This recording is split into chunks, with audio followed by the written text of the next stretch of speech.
Josué, chapitre 12. Voici les rois que les Israélites bâtirent et dont ils possédèrent le pays de l'autre côté du Jourdain, du côté du soleil levant, depuis le torrent de l'Arnon jusqu'au mont Hermon, avec toute la plaine située à l'est. Il y avait Sihon, le roi des Amoréens qui habitait à Hesbon. Il dominait sur la moitié de Galaad, depuis Aroër, qui se trouve au bord du torrent de l'Arnon, au milieu de la vallée, jusqu'au torrent du Jabbok, qui marquait la frontière avec les Ammonites.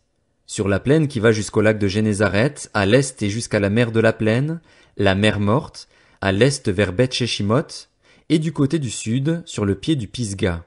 Il y avait aussi Og, le roi du Basan, l'un des derniers Réphaïm, qui habitait à Astaroth et à Édréi. Il dominait sur le mont Hermon, sur Salca, sur tout le Basan jusqu'à la frontière des Guéshuriens et des Maacassiens, et sur la moitié de Galaad jusqu'à la frontière de Sihon, roi de Hesbon. Moïse, le serviteur de l'Éternel, et les Israélites les bâtirent. Puis Moïse, serviteur de l'Éternel, donna leur pays en possession aux Rubénites, aux Gadites et à la moitié de la tribu de Manassé. Voici les rois que Josué et les Israélites bâtirent de ce côté-ci du Jourdain, à l'ouest, depuis Baal-Gad dans la vallée du Liban jusqu'à la montagne pelée qui s'élève vers Séhir. Josué donna leur pays en possession aux tribus d'Israël, à chacune sa portion, dans la montagne, dans la vallée, dans la plaine, sur les coteaux, dans le désert et dans le sud. C'était le pays des Hittites, des Amoréens, des Cananéens, des Phéréziens, des Héviens et des Jébusiens. Il y avait le roi de Jéricho, le roi d'Aï, près de Béthel, le roi de Jérusalem, le roi d'Hébron, le roi de Jarmuth, le roi de Lachis, le roi d'Églon, le roi de Gézer, le roi de Débir, le roi de Guéder, le roi de Horma, le roi d'Arad, le roi de Libna, le roi d'Adulam, le roi de Makeda, le roi de Béthel, le roi de Tapuach, le roi de Hépher, le roi d'Aphek, le roi de Lacharon, le roi de Madon, le roi de Hatsor, le roi de Shimron-Méron, le roi d'Akshaph, le roi de Tanak, le roi de Megiddo, le roi de Kédesh, le roi de Joknéam, au Carmel, le roi de Dor, sur les hauteurs de Dor, le roi de Gojim, près de Gilgal, le roi de Tirtsa. Nombre total de ces rois, 31. Josué, chapitre 13. Josué était vieux, il était d'un âge avancé. L'Éternel lui dit alors, Tu es devenu vieux, tu es d'un âge avancé et le pays qu'il te reste à conquérir est très grand. Voici le pays qui reste. Tous les districts des Philistins et tout le territoire des Guéshuriens, depuis le Shishor qui coule à la frontière de l'Égypte jusqu'à la frontière d'Écron au nord.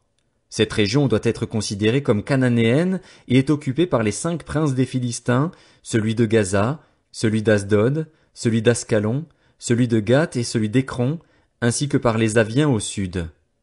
Il reste aussi tout le pays des Cananéens avec Méhara, qui appartient aux Sidoniens, jusqu'à Aphek, jusqu'à la frontière avec les Amoréens.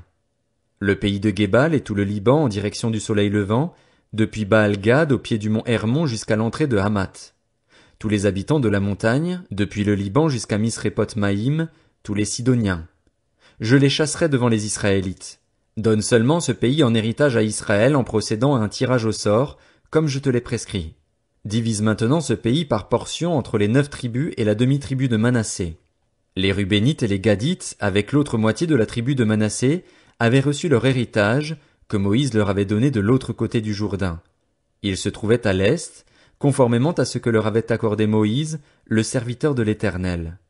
Leur territoire s'étendait d'Aroër sur les bords du torrent de l'Arnon, depuis la ville qui se trouve au milieu de la vallée, en passant par toute la plaine de Médeba jusqu'à Dibon, ainsi que par toutes les villes de Sihon, roi des Amoréens, qui régnait à Hesbon, jusqu'à la frontière avec les Ammonites. Il couvrait aussi Galaad, le territoire des Guéshuriens et des Maacassiens, tout le mont Hermon et tout le Basan, jusqu'à Salca. Tout le royaume d'Og en Basan, qui régnait à Astaroth et à Édréi et qui était un des derniers Réphaïm. Moïse bâtit ses rois et les chassa, mais les Israélites ne chassèrent pas les Guéshuriens et les Maacassiens, et ils ont habité au milieu d'Israël jusqu'à aujourd'hui. La tribu de Lévi fut la seule à laquelle Moïse ne donna pas d'héritage. Les sacrifices passaient par le feu devant l'Éternel, le Dieu d'Israël, tel fut son héritage, comme il le lui avait dit. Moïse avait donné une part au clan de la tribu de Ruben.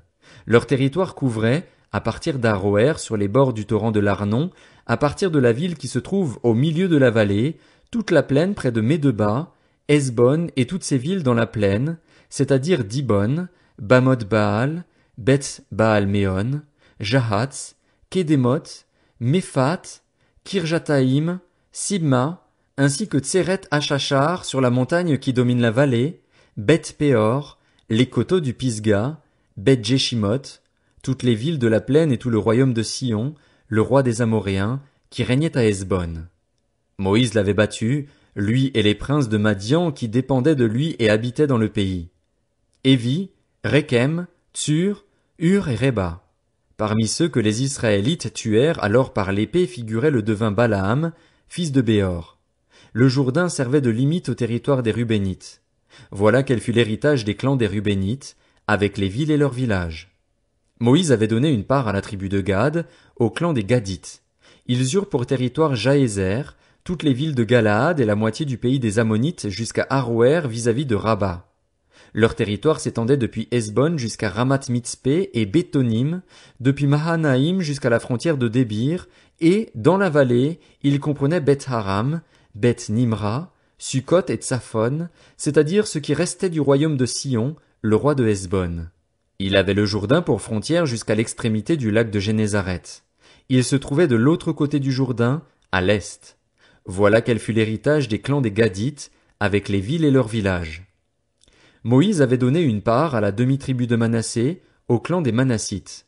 Leur territoire comprenait, à partir de Mahanaïm, tout le Basan, tout le royaume d'Og, roi du Basan, et tous les bourgs de Jaïr en Basan, au nombre de 60. La moitié de Galaad ainsi qu'Astaroth et Édréi, les villes du royaume d'Og en Basan, furent attribuées aux descendants de Makir, le fils de Manassé. Elles furent attribuées à la moitié des clans des descendants de Makir. Telles sont les parts que fit Moïse lorsqu'il se trouvait dans les plaines de Moab à l'est du Jourdain, vis-à-vis de Jéricho. Moïse ne donna pas d'héritage à la tribu de Lévi. L'Éternel, le Dieu d'Israël, était lui-même leur héritage, comme il le leur avait dit. Josué, chapitre 14. Voici ce que les Israélites reçurent en héritage dans le pays de Canaan, ce que le prêtre Éléazar, Josué, fils de Nun, et les chefs de famille des tribus israélites partagèrent entre eux. Le partage eut lieu par tirage au sort, comme l'Éternel l'avait ordonné par l'intermédiaire de Moïse, pour les 9 tribus et demie. En effet, Moïse avait donné un héritage à 2 tribus et demie de l'autre côté du Jourdain, mais il n'avait pas donné aux Lévites d'héritage parmi eux. Les fils de Joseph formaient 2 tribus, Manassé et Éphraïm, et l'on ne donna pas de part aux Lévites dans le pays, si ce n'est des villes d'habitation avec leurs environs pour leurs troupeaux et leurs biens. Les Israélites se conformèrent aux ordres que l'Éternel avait donnés à Moïse et partagèrent le pays. Les Judéens s'approchèrent de Josué à Gilgal. Caleb, fils de Jéphuné, le Kénizien, lui dit: Tu sais ce que l'Éternel a déclaré à Moïse, homme de Dieu, à mon sujet et au tien à Kadès-Barnéa. J'étais âgé de 40 ans lorsque Moïse, le serviteur de l'Éternel, m'a envoyé de Kadès-Barnéa explorer le pays, et c'est avec un cœur droit que je lui ai fait mon rapport. Mes frères qui étaient montés avec moi ont découragé le peuple, mais moi j'ai suivi pleinement la voie de l'Éternel, mon Dieu. Et ce jour-là, Moïse a juré: Le pays que ton pied a foulé sera ton héritage et celui de tes descendants pour toujours parce que tu as pleinement suivi la voie de l'Éternel, mon Dieu. Maintenant voici que l'Éternel m'a fait vivre, comme il l'a dit. Il y a 45 ans que l'Éternel a dit cela à Moïse, à l'époque où Israël marchait dans le désert, et je suis aujourd'hui âgé de 85 ans. Je suis encore aussi robuste que le jour où Moïse m'a confié cette mission. J'ai autant de force que j'en avais alors, qu'il s'agisse de combattre ou de partir en campagne et en revenir. Donne-moi donc la région montagneuse dont l'Éternel a parlé à cette époque-là. Tu as appris alors qu'il s'y trouve des Anakim et qu'il y a des villes grandes et fortifiées. Si l'Éternel est avec moi, je les chasserai comme il l'a dit. Josué bénit Caleb, fils de Jéphuné, et lui donna Hébron pour héritage. C'est ainsi que Caleb, fils de Jéphuné, le Kénizien, a eu jusqu'à aujourd'hui Hébron pour héritage, parce qu'il avait pleinement suivi la voie de l'Éternel, le Dieu d'Israël. Hébron s'appelait autrefois Kirjat Arba. Arba avait été l'homme le plus grand parmi les Anakim. Le pays fut dès lors en paix, sans guerre.